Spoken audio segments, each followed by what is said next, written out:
Hey everybody, it's Safi and Marco, Dish Out on the Movies.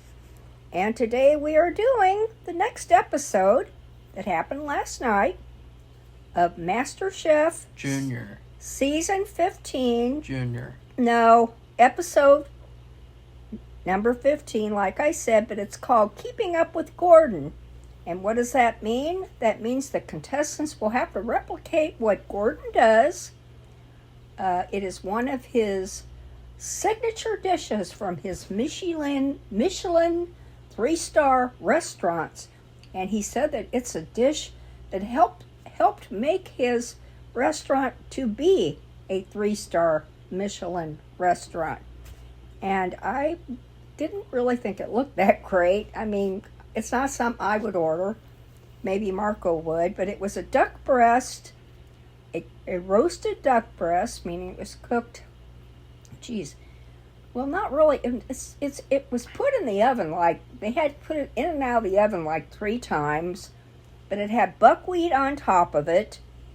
It had a glaze of port wine sauce, which means they had to set it on fire and burn off the wine, and it was surrounded by endive and parsnip leaves, or pickled daikon and cherries, and I think and there was garlic in it.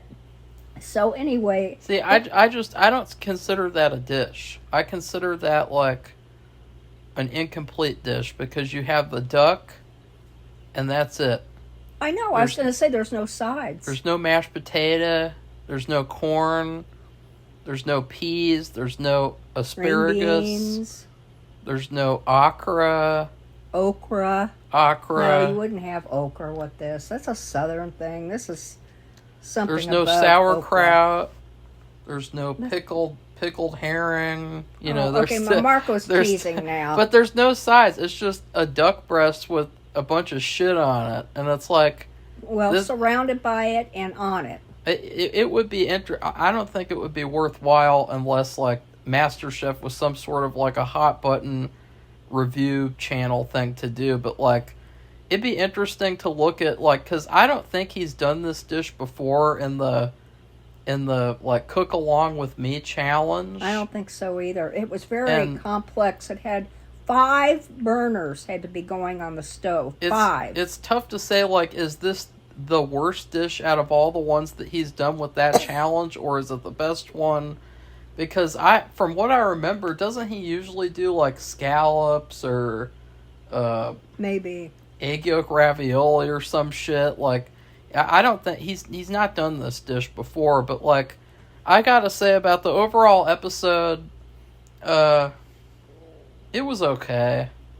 Like, I mean, it was the whole season has been consistent in that it's stressful and people feel challenged in the episodes. And I think what's really frustrating is that when it was individuals, you felt like there were a lot of surprises and you felt like people went up and down and up and down. But since it's duos, I feel like the whole season we've seen a lot of the same dynamic, a lot of the same like performance issues and shit, like with the couples, like the one that went home today, like every single episode, like they would kind of struggle with communication and stuff, and the divorced couple, they would kind of struggle. Like it doesn't really feel like the contestants go like up and down and up and down, like in a traditional way. It feels like they've just been the same the whole season, kind of. Well, there were 4 couples left. It was Tina and Yvonne, Jesse and Jessica, Zach and Michelle, and Rachel and Julio. And what this was, it was the tag team challenge. So what they have to do is one person cooks while the other one stands at the side, and they switch every 5 minutes. And Joe and Tiffany, whatever her name is, that's probably not right. Whatever her name is? I can't remember. Her name anyway, is Tiffany. They told them, they're the ones that announced 5-minute limit. And so they had to replicate everything he did, like the arrangement of on the plate, and they switched every 5 minutes. It's a tag team keeping up with Gordon challenge. Chef Gordon. And it was very stressful. They were all stressed out. And in the end, I'm going to say none of them, they were so picky, cooked the breast the way it was supposed to be cooked. I think didn't he want what? Medium rare? And either they were too much or not enough. Nobody cooked it the way he wanted it. And I'm talking about seconds of a difference, like 30 seconds. You might say that seconds. You might say that Gordon's being picky, but when it comes to like Michelin stars and Michelin dishes, I think that it's just inherent with like Michelin stars and shit that you're really picky like that. Because like just think about if the Michelin people were inspecting his restaurant and they saw that dish, they would have the standard, I guess, that it would have to be medium rare. I think it's stupid because if you gave me a duck breast, as long as it's not raw and it's not overcooked, then I wouldn't really care. And he was looking, and you could see on the camera, they really focused on how pink it was. Yeah. And if it wasn't pink enough, boy, and so I think 3 out of the 4, it wasn't pink enough, and the 4th one was over.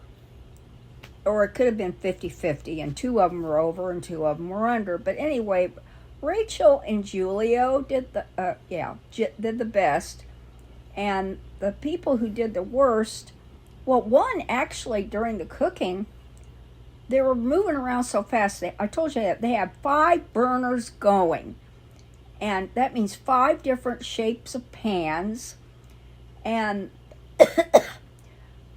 one of them actually broke. Now, and nobody addressed this. I'm kind of surprised because I thought, my God, they could have gotten glass shards or pieces in whatever it was. It was like a carafe, which I'm not sure what was in it, but he was moving. It was one of, I think it might have been Zach. It was either Zach or Jesse. Broke a piece, like a chunk out of the carafe. Did you see that? No. And I thought, oh my God. You could hear it was a very thin, cheap, I don't know, carafe. And they just knocked into it because they were rushing, And the thing is, you had the person on the side telling their team member, do this, do that. Keep up, because they had to keep up really, and if they didn't, they got screwed. They had to keep up with Gordon every step he did, and he's a very quick. I mean, he cooked it quickly, cooked everything fast, and and then they hear the person on the side. They switch every 5 minutes. There's that distraction, and then what I wanted to ask was when Rachel and Julio got judged, I wanted to ask, did Julio feel emasculated that they said Rachel's name first? Right? That's going to be probably out in the history of Masterchef so far, one of the weirdest comments that we have ever heard. By Joe, of course. Yeah, that's a callback, and I don't think we'll ever stop talking about it because it was so strange, and them too. It was so random and out of nowhere, and they're such like normal people. They're not like in previous MasterChef seasons. You have like the jackasses and stuff like that. Like they're just like normal people, and Joe comes up to them like they're like at a party, and he's like antagonizing them. He treats them like trash. He's straight up antagonizing them with these weird like personal questions, and so I feel like there has to be an opportunity every episode for Julio to feel emasculated. Well, it's really weird, especially for this couple, because they're madly in love with each other, and he always says, "My love, my love. Are you doing something, my love?" that was really good, my love. And so they're madly in love with each other, and then they said something weird like that. I don't know. It's strange, and I'll always remember who he said it to, and who said it, and what he said. So, but I would have liked to have seen Gordon's reaction. I don't think they showed that. Well, they didn't, but I mean, he may not have heard it. If Gordon watched it on TV, after when it was airing, and he saw Joe ask him that, he'd be like, "What the hell? What is Joe doing? I'm gonna have to talk to Joe in private." I'm sure they've had a few talks. Joe, you have to stop being such a dipshit. You have to stop doing these things, because people will make fun of you on YouTube, like Safi and Marco. They'll make little comments about you. He'd give a effing flying F. So anyway, they all made mistakes. Like I said, none of them had to cook right on the duck breast, and I'm talking about a picky cook. I'm sorry, but that's the way. And I didn't think the dish was appetizing at all, and looked appetizing. But that endive and parsnip pieces. What they were going for is they made a flour, and they put this daikon radish. They sliced it. It had to be exactly an inch thick, I think, and they had to be in the middle, and like in a flour. What is it, the stigmata or whatever it is in the center, and then and of course the duck breast is laid on top of that, and then of course you have the cherries, which were pickled, and you only had to have, what was it, 4 cherries or something. You had a certain number, and they had to be sliced. Just like, oh God. Well, so the different couples, they all pretty much had some problems. All of them. Which every single one of them. That's to be expected, I mean, I think that it's just the time limit, and it's just if I was doing the challenge, obviously it's almost equivalent to doing a cooking video at home. And actually, the other day I made sweet potato fries that were really good. They were. They turned out really, really. They were very tasty. And I watched the episode one time, and then that was it. The video. And it was very easy to do, and some of it I kind of did my own thing, but it's the fact that there's so many things, and you have to, it's like a time limit thing, and if you're behind, then, they'll get mad at you, and, you had, technically, at the end, like I said, you had to keep up every single thing he did. But they were all, I think especially Tina and Yvonne, and it might have been Zach and Michelle, they were behind. And at the end, you at least got an extra 30 seconds to catch up, but you had to remember all these steps. And I'm talking about, what it's like. Let's say if you cook a Thanksgiving dinner or some kind of meal for a party, and you have several dishes. So you have to have all kinds of different plates and different serving containers, different pans, and like I said, they had all 5 burners going, and the oven, because they had to keep putting the duck breast in and out of the oven over at least 3 times. I lost count. And so Tina and Yvonne were behind at the end. What they would do, because of that flour that they put together with, I said, the parsnips and all that stuff, the steps had to go, they had to get everything put in the right place and the right numbers of things, and that's what they had trouble with it. But like I said, they all had trouble with the duck breast, every single one of them. Anyway, so it was a very stressful thing. I think the finals then are coming up, because it doesn't sound like they're doing another semifinal. This was a semifinal, I guess. I don't know. It sounded like the next one will be the finals, and maybe they'll. Oh, but you know what they did say? They were going to review the whole season. They always do this, they'll go through the whole season and show Instead, they're going to show like bloopers or something. Yeah, it's like, highlights who and low cares? points. Who cares? Points. You got to wonder, is that what it's going to be? And then the episode after that will be the finale? Or I don't think so. I don't think it's so. a 2-hour episode next week. And the first to be the I don't know. recap or something, and then the episode after. But was this episode 15? It's because episode. Yeah. Usually there's only 16 episodes, so it could just be like an extended episode where like they have a bunch of filler stuff at the beginning, which they've done before. They had a really cringeworthy part where, you know, Tiffany comes in and she calls herself a baddie, which is, you know, like a queer bait slang term for, you know, modern women. I didn't like that, but like this episode, it was okay. Like, you know, like you could just to be honest, like again, they all feel the same.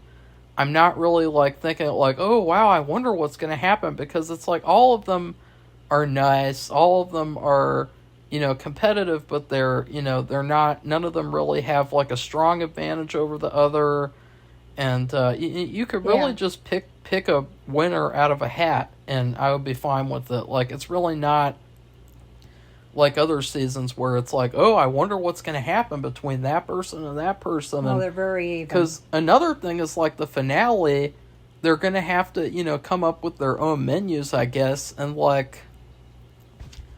Well, they will have 3 more dishes. That means they'll probably have the entree, the appetizer, and the dessert. The thing is, we've already seen them cook their food the whole season. Like, we've already seen them cook, like, you know, Mexican food, Asian food, Boston food. Like, we've already seen them cook their own food.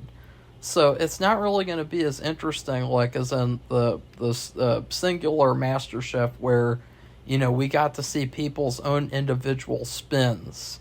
And, you know, they're really interesting, unique menus. And, you know, like Safi, what Safi would do, Safi would say, okay, like,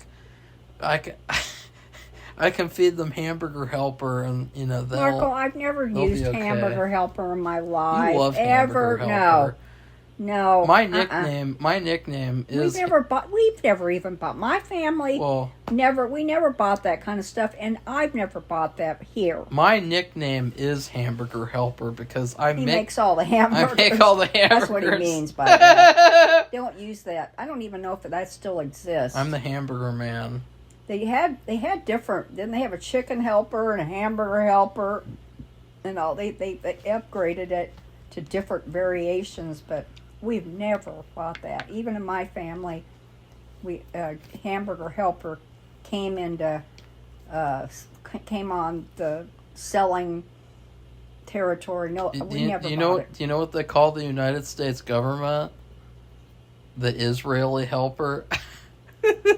No, it's the pedophile helper. You know what they call Gordon? They call him the beef Wellington helper. We haven't seen them make beef Wellington. It'd be funny if he had them make that for their finale entree. Okay, you have to make a beef Wellington flavored dessert. Okay. Ew, let's see everyone's spin on it. Well, we did have those South Dakota ladies who made the shepherd's pie, which is a British favorite, but then they put the sweet potatoes on top, which was a total mistake. Totally bad. So in terms of letter grade, I give the episode a B. Yeah, I'll agree. Take it or leave it. Like, I could have gone without watching it. I didn't really care. And I didn't like the dish. Like Marco said, there's no sides. Yeah. I mean, great. It was served at the... And you gotta wonder, my God, if it must be one of the most stressful things to be a chef in his restaurant, especially if he's around and he doesn't cook whatever it is as a signature dish. If you don't get the duck breast to the right I mean, I can't even imagine what kind of stress. Well, you see it on Hell's Kitchen. Like, they have a person who checks the dish, and if they see that something is under or over, then they send it back. I mean, that's how it works in a professional restaurant. But, yeah. So it would... yeah, you know what? They never went to... they didn't, Hell's did they? Kitchen. Yeah, they never did that. They usually do that in a Masterchef season. They couldn't do that. No, not with the pair. It would probably because it wouldn't work right with the pair. Dynamic duos, which is what it's called. So we'll see what happens. Maybe I can. I know. I'll look up on the internet about what if next week's the last episode, and if it's going to be 2 hours or an hour and a half or whatever. And what would you make for Chef Gordon? Would you make a hamburger helper? Marco, I don't use hamburger helper. What about Made Right? Would you make a Made Right? No. Made Right Blech. burger? Gross. Why? I never like that. I've never eaten that. Safi grew up with Made Right. Yeah, I grew up with it, but I never ate them. Ever. I never ate that. Safi ate Made Right every day. No, I didn't. She said that kids would skip school so that they would they go to went Made out, no, Right. they went out for lunch. They were allowed to go out for lunch. They would go to Made Right. They get in their cars and go out and get Made Right. Which, and and this is at a small town. If you people don't know, which is kind of unbelievable. Made Right is a shitty drive-in diner thing, and old-fashioned, and it's boiled burger meat, and it's like it's like a sloppy Joe that tastes like shit. But there's no sauce, right? Isn't just the boiled meat mixed with onions. I can't your remember. Own ketchup or whatever you want to put on. I've only tried it once, and I took one bite, and I didn't eat the rest. Well, they have one here in Ohio. This was in Lexington, Missouri. I just had fries, and I drank the whole shake, and I was like, thank God I got dessert. From what I know, I think Made Right is still in Lexington, and then they have one here in, I think it's Greenville. I'm not positive. Ohio. We can go to Made Right. Which is kind of amazing. But Granville's the one that I want to go to. No, but this is Greenville. This is west of here, little town. But anyway, that's it. There's nothing else to say. It's been a weird season. Yeah. It was. I don't think I'd ever want to see a dynamic never thing again. No, I don't care for it. It to me, I hate all these gimmicks.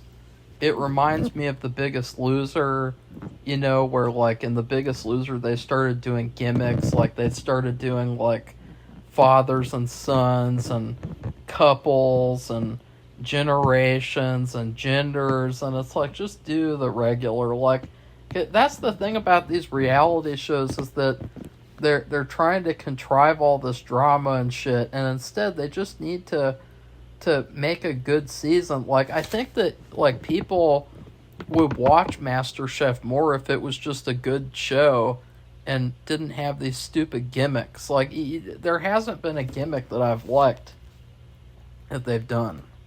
Well, I think that they've had to, because they're not working with singles, they're working with couples. I'm not talking about, remember, that out of these 4 pairs, 3 of them are married couples. Last night, 3 of them were married couples, and then the other one is an aunt and a niece. But they've never had that. They've just done singles. But the Boston couple, they said that they're partners, and so I know. I don't know what that means. They're kissing and hugging each other. It's like a feminazi term, so that you don't make gay people feel excluded because they can't be husband and wife, so or boyfriend and girlfriend, so that you call yourself a partner. So that you don't make... I don't know what that... It's another thing that, people do to appease, like, a small minority of people. I don't know. I think they're just do that to please themselves. It's a very weird thing. But, like, I'm just saying, like, I forgot partners... that they aren't married. Partners isn't married. So that's what I'm saying, is that... I'm not saying anything else. I'm just saying partners isn't married. You're right. I forgot about that. Yeah. And they did say that. in the episode, like as a recap of the past of each one who got in there. They just said a few words, like just to reintroduce them again before they did this very stressful challenge. I mean, they were all stressed out, and even when they tried to. Tiffany tried to praise them and say, "Oh, this part was really good." I don't like Tiffany either. It just either. didn't seem very. I know she was. I'm sure she was saying the truth, but after going through all that stress, I don't think it made them feel any better. It's really too bad we can't like rank the seasons because, we haven't seen all the older ones. I did. I watched them a long time ago when they were on. Oh, but like it'd be really interesting to rank all these recent seasons because like I wouldn't watch this one again. Like I don't like Tiffany, and I don't like the duos concept. I think that the duos, as I said before, they stay the same the whole season. What would have been interesting is that halfway through the season, now I don't know how this would work, but like they could switch up all the duos. So like trade couples? Yeah. I don't see that. I don't see how they would do that. It would be really interesting though just to change things up because I don't like how the couples have all stayed so same the whole season. They just all have the same issues or the same highlights, and it's boring. It's kind of just like there. It's not interesting. Well, like Marco said, they're all likable people. They're not overly dramatic. They don't whine and complain. Well, the divorced couple was kind of dramatic. Well, yeah, but these four that were left, they're all very low key, and they're not controversial. They're nothing. They're just very. That's why they've been successful and gotten where they've gotten in the show is because they're so even, and the divorced couple. But that was like an anomaly because they've been divorced for 14 years, and then they're together on a pairs cooking show, and it was kind of weird. It was like bizarre. But it's not in a bad way, like they're bad people. It's just, even the judges were like, I remember when they heard, they were just like, what? And then they present, we've talked about this before, they showed a picture at the beginning. They showed a picture of their child, and I thought they had a young kid, like an elementary school age kid, and he's all grown up because they're older. He grew up. So, Safi, do you want to promote the Patreon? I'll let you do that. We have a Patreon. It's called Safi and Marco Dish Out on Movies. And it's going to be where all the best stuff is because we're going to be going on an alternative schedule pretty soon. And we're going to have a lot of exclusive videos there, a lot of bonus videos, fun reviews, commentaries, rankings. Safi's going to talk about how she finds the redhead from Alien Earth attractive. No, I'm not. In a scary way. Don't do that. In a scary way. That's so stupid. I can't stand it. In a scary way. And, we're like video game stuff and movies, TV shows. We're going to do all kinds of shit on the Patreon. And we're going to have behind the scenes filmmaking stuff and all that kind of. That's going to be a whole different thing. Like, it's just tons and tons of content, which is going to kind of pale in... this channel will pale in comparison because, doing YouTube really isn't as rewarding as Patreon because, YouTube just kind of drags you along without giving you any kind of reward. And...